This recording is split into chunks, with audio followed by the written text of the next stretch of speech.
नमस्कार, आप सभी का मोस्ट वेलकम है अपने इस YouTube channel Shri online study में।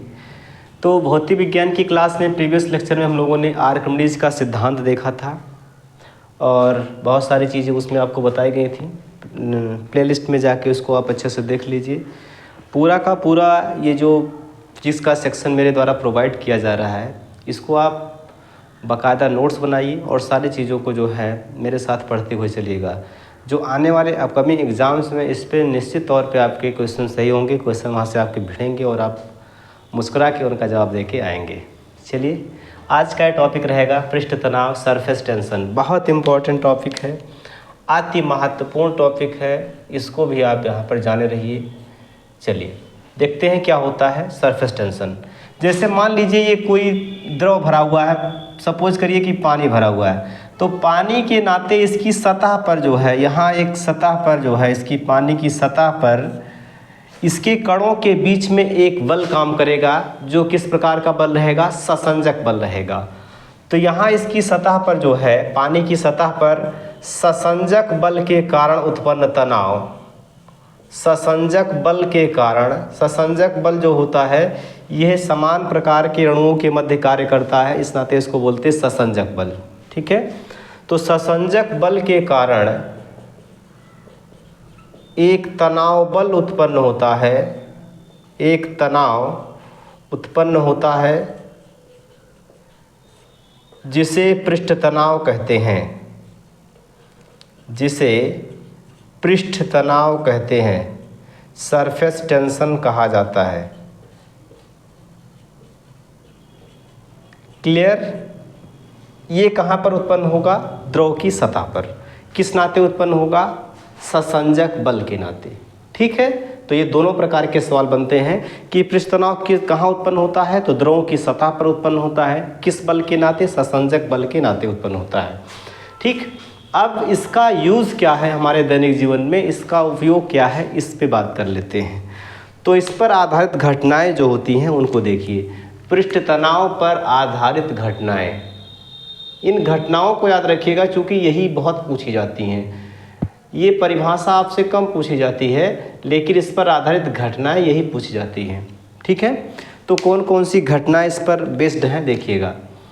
तो जैसे आप लोगों ने देखा होगा जो है कि वर्षा की बूंदें गोलाकार होती हैं। वर्षा की बूंदें जो होती हैं ये कैसी होती हैं? गोलाकार होती हैं। वर्षा की बूंदें गोलाकार होने का मतलब इस तरीके से ऐसे बूंद होती है। तो इस तरीके से क्यों हुई? क्योंकि यहाँ पृष्ठ तनाव काम कर रहा है। ठीक, दूसरा इसका एग्जाम्पल होगा कि शेविंग ब्रश में बाल चिपक जाते हैं। जो दाढ़ी बनाने वाला ब्रश होता है, शेविंग ब्रश, उसमें दाढ़ी बनाने के बाद जो बाल होते हैं छोटे छोटे, वो चिपक जाते हैं। शेविंग ब्रश में बाल चिपक जाते हैं। अगला क्या होगा भाई? आप लोगों ने देखा होगा कि अगर जो है मच्छर जो होते हैं गंदे पानी पर जाके ऐसे अंडे, पानी की सतह पर अंडे दे देते हैं और ये अंडे इसी पानी पर रहते हैं और यहाँ से फिर लार्वा मच्छर बनकर फिर उड़ जाते हैं। ठीक, तो इस गंदे पानी के ऊपर क्या किया जाता है कि मिट्टी का तेल डाल दिया जाता है। मिट्टी का तेल डाल दिया जाता है, जिससे क्या होता है, इसका पृष्ठ तनाव जो होता है ये कम हो जाता है और इस लार्वा इसमें डूब जाते हैं। ठीक है भाई, तो ऐसा क्यों हुआ? ऐसा इसलिए हुआ क्योंकि जो है ये जब अशुद्धियाँ हम बढ़ाएंगे, किसी भी द्रव में अगर अशुद्धि बढ़ाते हैं तो उसके पृष्ठ तनाव में कमी महसूस होती है। ठीक है, जैसे सपोज करिए जो है कि अगर यहाँ पर मच्छर के लार्वा हैं, मच्छर ने अंडे दिए हैं, तो अगर हम मिट्टी का तेल गिरा देंगे तो ये जो है पृष्ठ तनाव को कम कर देगा और ये लार्वा यहाँ अंदर में डूब जाएंगे और यहाँ इनको ऑक्सीजन की कमी हो जाएगी और ये लार्वा क्या होंगे? अंडे क्या होंगे? लार्वा क्या होंगे? नष्ट हो जाएंगे। तो मच्छर मारने के लिए पानी की सतह पर मिट्टी का तेल डाला जाता है। पानी की सतह पर मिट्टी का तेल डाला जाता है। तो ये मिट्टी का तेल क्या करेगा? पृष्ठ तनाव को कम कर देगा, लार्वा पानी के अंदर डूब जाएंगे। एक बात और याद रखिएगा कि अगर भैया कोई भी अशुद्धि इस पानी में हम मिला देते हैं तो ध्यान दीजिए कि अशुद्धियों को मिलाने से, जैसे मान लीजिए हमने मिट्टी का तेल मिला दिया, नमक मिला दिया, या फिर हमने इसमें जो है चीनी मिला दिया, जो भी चीज़ मिलाया, या हमने इसको गर्म किया, तो अशुद्धि मिलाने पर या गर्म करने पर द्रव का पृष्ठ तनाव घटता है। द्रव का पृष्ठ तनाव क्या होगा? घट जाएगा। समझ रहे हैं ना? द्रव का पृष्ठ तनाव क्या होगा? घट जाएगा। यही कारण है कि जो है ठंडे सूप की अपेक्षा जो गर्म सूप होता है वो अधिक स्वादिष्ट होता है। जैसे मान लीजिए कि सूप आपने बनाया, जूस बनाया, तो जब जीभ पर पहुंचेगा, ये है जीभ, ये क्या है भाई? ये है जीभ। इस पर अगर एक बूंद आपने सूप गिराया तो अगर ये गर्म है तो ये पृष्ठ तनाव क्या होगा? अब जब इसको उबालेंगे ना तो इसमें हलचल उत्पन्न होगी, तो ये पृष्ठ तनाव क्या होगा? डिस्टर्ब होगा। तो अगर ये गर्म है ना तो ये जल्दी से जीभ की सतह पर फैल जाएगा, जल्दी से पूरे जीभ पर क्या होगा? फैल जाएगा, और पूरे जीभ पर जो स्वाद कलिकाएं हैं उनसे हमें अच्छा लगेगा कि अच्छा बड़ा स्वादिष्ट सूप था। ठीक, तो गर्म करने से जो होता है ये क्या होता है? पृष्ठ तनाव कम हो जाता है और जो है ये गर्म सूप अधिक स्वादिष्ट लगने लगते हैं। एक बात और आप लोगों ने देखा होगा कि अगर हम नॉर्मल पानी से कपड़े धोएं तो नहीं साफ़ होगा, उसमें डिटर्जेंट पाउडर अगर मिला देते हैं तो डिटर्जेंट पाउडर मिलाने से जो है वो भी पृष्ठ तनाव को क्या करता है? कम कर देता है। इसके अलावा अगर हम उसमें जो है पानी को गर्म करके डिटर्जेंट पाउडर मिला के फिर कपड़े साफ़ करें तो और बेहतर ढंग से साफ़ होता है। तो इसमें कारण क्या है कि पानी तो नॉर्मली जो है रेशों के अंदर तक पहुंच नहीं पाएगा, कपड़े के रेशे के अंदर तक नहीं पहुंच पाता है। तो उसको जब हम गर्म कर देते हैं या उसमें जब पाउडर डाल देते हैं, डिटर्जेंट पाउडर जब मिला देते हैं, तो ये पानी के अंदर जाके मैल को क्या करता है? साफ़ कर देता है। ठीक है, तो डिटर्जेंट पाउडर मिलाने से या पानी को गर्म करने से जो है ये कपड़े आसानी से साफ़ हो जाते हैं। तो इसका सबसे बड़ा रीज़न यही है कि डिटर्जेंट पाउडर जो है ये पानी के पृष्ठ तनाव को कम कर देता है, या उसको गर्म करने से पानी का पृष्ठ तनाव क्या होता है? कम हो जाता है। ठीक, और अगर आप दोनों काम कर रहे हैं तो कपड़े और अच्छे साफ़ होते हैं। ठीक है, तो देखिएगा कि अगला क्या होता है इस पे एग्जाम्पल, कि कपड़े धोने के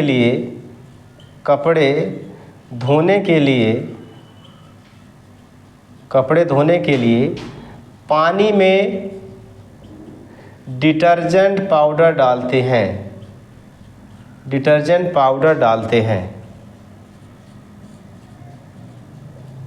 तो डिटर्जेंट पाउडर जो है ये पानी के पृष्ठ तनाव को कम कर देगा और ये जो है रेसे में जाके मैल को साफ कर देगा। अगला, गर्म सूप मतलब जूस समझिए, जैसे दाल का जूस होता है वैसे सूप भी बनाया जाता है। गर्म सूप ठंडे सूप की अपेक्षा अधिक स्वादिष्ट होते हैं।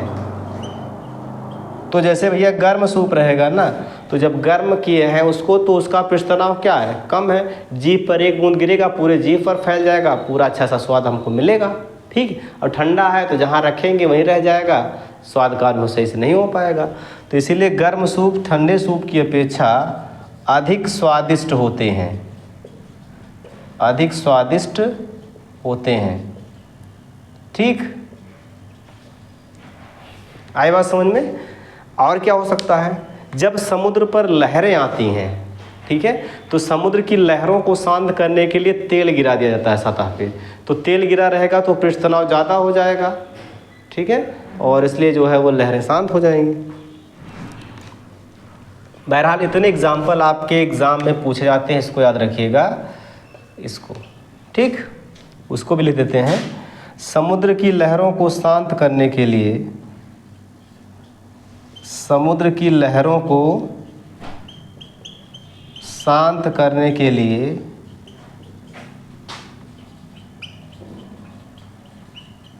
समुद्र की सतह पर तेल डाला जाता है। समुद्र की सतह पर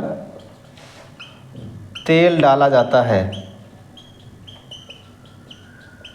ऐसा इसलिए किया जाता है क्योंकि तेल जो है इसका पृष्ठ तनाव अधिक होगा, ये खुद एक लेयर बना लेगा। खुद एक लेयर बना लेगा, नीचे पानी ऊपर तेल, तो इसलिए जो है लहर क्या होगी, जल्दी शांत हो जाएगी।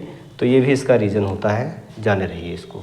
ठीक, तो आई होप ये सरफेस टेंशन आपको समझ में आ गया होगा। इस पर बेस्ड जो ये घटनाएं हैं इनको ज़रूर याद रखिएगा। इसमें ये वर्षा की बूंदें गोलाकार, ये तो बहुत बार पूछा गया है। शेविंग ब्रश में बाल चिपक जाते हैं। मच्छर मारने के लिए पानी की सतह पर मिट्टी का तेल डाल दिया जाता है। कपड़े धोने के लिए हम डिटर्जेंट पाउडर का उपयोग करते हैं। ठीक है, और गर्म सूप ठंडे सूप की अपेक्षा अधिक स्वादिष्ट होते हैं। तो ये सभी घटनाएं किस पर आधारित हैं, पृष्ठ तनाव पर आधारित हैं। और इस पॉइंट को भी याद रखना है कि भैया अगर पानी में या किसी द्रव में अशुद्धियाँ हम मिलाते हैं या उसको गर्म करते हैं तो उससे जो है उसका पृष्ठ तनाव क्या होता है, घट जाता है। इसको भी आप याद रखिएगा। ठीक, चलिए अगली घटना आएगी केशिकत्व की, तो हम बात करेंगे केशिकत्व पे।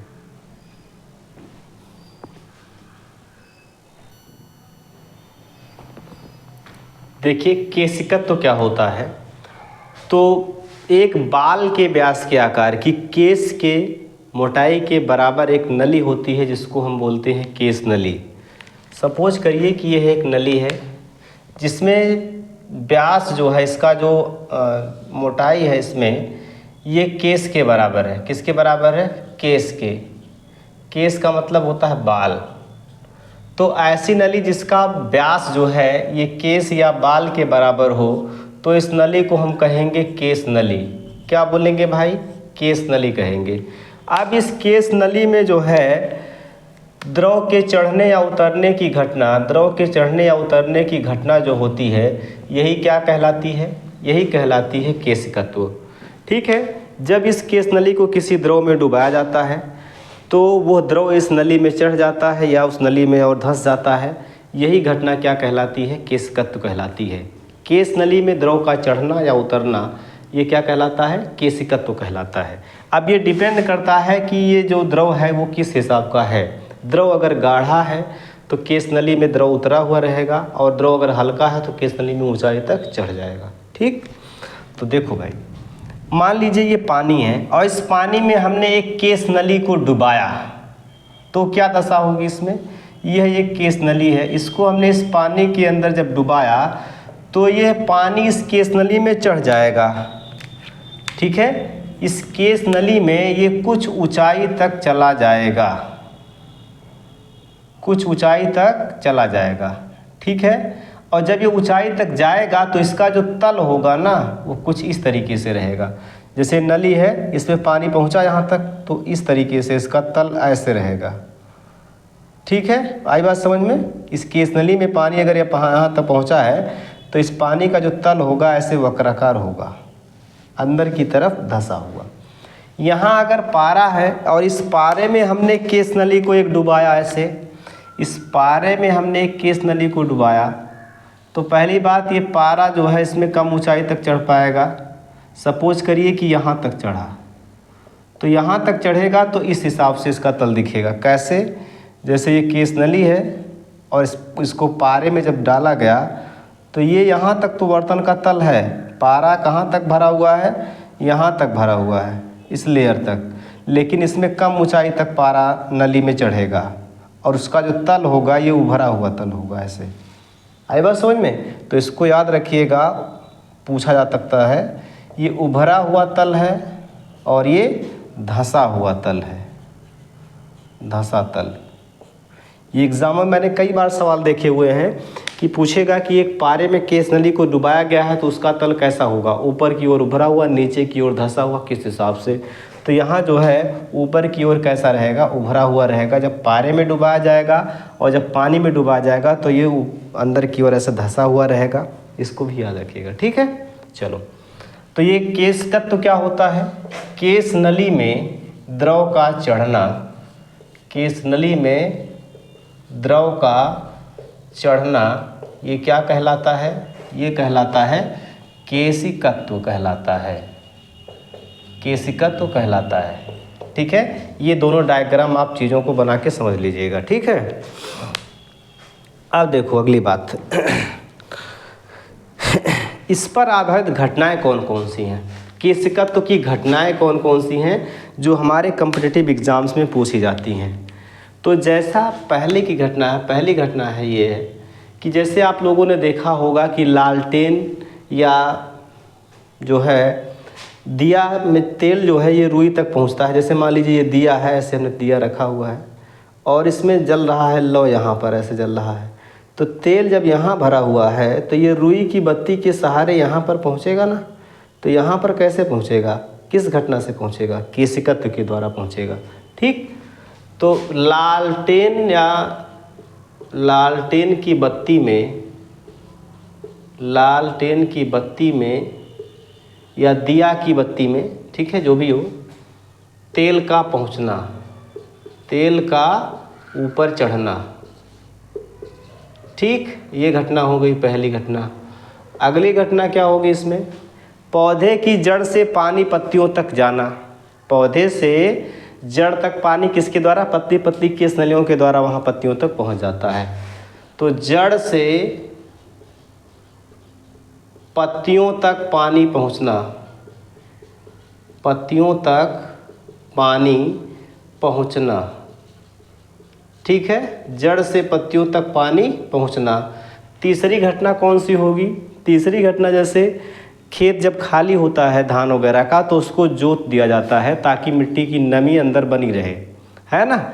नहीं तो पता लगेगा कि उस केस नलियों के द्वारा जो, जैसे पौधा धान का उगा होता है, जब जैसे मान लीजिए ये खेत है तो यहाँ पर धान का जब पौधा उगा होता है ना, तो इस मिट्टी के अंदर जो है पतली पतली केस नलियाँ बनी रहती हैं। जब फसल कट जाती है तो मिट्टी की सारी नमी इन्हीं केस नलियों के द्वारा वायुमंडल में भाप बनकर चली जाती है। लेकिन जब मिट्टी को जोत देते हैं तो केस नलियाँ टूट जाती हैं और खेत की नमी बरकरार रहती हैं। तो देखिए, खेत की नमी बनाए रखने के लिए, खेत की नमी बनाए रखने के लिए खेत जोत दिया जाता है। बनाए रखने के लिए खेत जोत दिया जाता है।